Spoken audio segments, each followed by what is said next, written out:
Nakatakdang pumunta sa Kamara mamaya si dating Pangulo Rodrigo Duterte para humarap sa Quad Committee na nag-iimbestiga sa war on drugs ng kanyang administrasyon. Si retired Police Colonel Roy Nagarma naman na sinasabing malapit kay dating Pangulong Duterte aaloking maging state witness ng Justice Department. May unang balita si Tina Panganiban Perez. Nakalabas ng bansa si dating Police Colonel Roy Nagarma, ang dating police officer na nagbunyag sa House Quad Committee ng umano'y reward system sa giyera kontra droga ni dating Pangulong Rodrigo Duterte. Kasama raw niyang umalis ang kanyang anak. She took PR 104 last Sunday here, PR 104. She arrived in the US in San Francisco. Wala siyang hold departure order. She's not been charged with a crime, kaya pwede siyang lumabas ng bansa. Kasama niya ang kanyang anak na babae.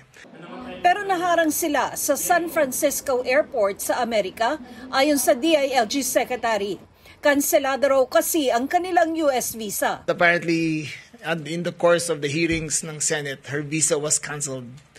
So, nagbaka sakali yata siya na pumunta ron, dumating siya sa Amerika. Ang USINS ang nag-flag sa kanya, detained sila, and they are in the process of being sent home here.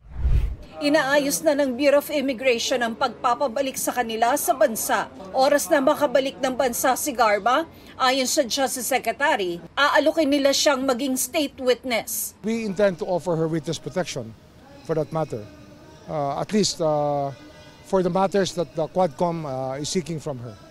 And of course, there are other things that we are conducting. Ang purpose naman ng case build-up is to make sure that those cases to be filed are strong cases. She may be part of it in one way or the other. There's no case against her.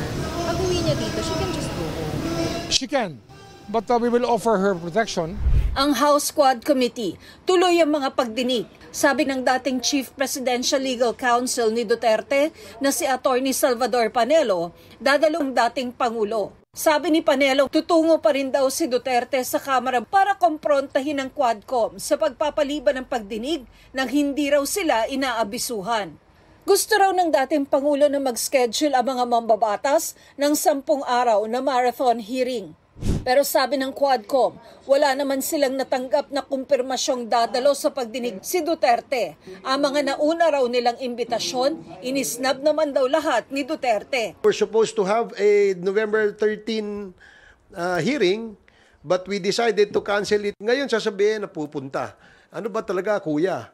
Hindi rin daw totoong wala silang abiso sa kampo ni Duterte dahil nagpadala raw sila ng sulat sa kanya na postponed ang hearing. Nag-message ang isang tauhan ni Duterte sa Quadcom para sabihing natanggap nila ang abiso at gusto raw ni Duterteng makumpirma kung totoong kanselado ang pagdinig.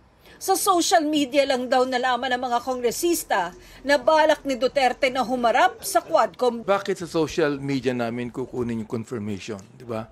I mean, kami naman, sumusulat naman kami officially. Hindi namin inaano sa social media na, iniimbitahan namin si dating Pangulo. Sa tingin ko, sinadya yun.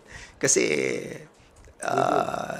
Sunday pa lang pinag-uusapan na to eh. Kaya nga, yun yung yung style di ba? And to make it appear na tayo yung umaatras sa ganitong klase ng invitation.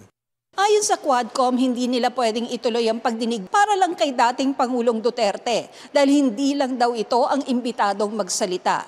Isa pa, may 3-day rule ang Kamara kung saan kailangang abisuhan ang lahat ng dadalo sa isang pagdinig 3 araw bago ito idaos.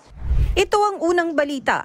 Tina Panganiban Perez para sa GMA Integrated News. Kinumpirma ni House Quad Committee Lead Chairman Robert Ace Barbers na tuloy ang pagdinig nila ukol sa drug war ngayong araw.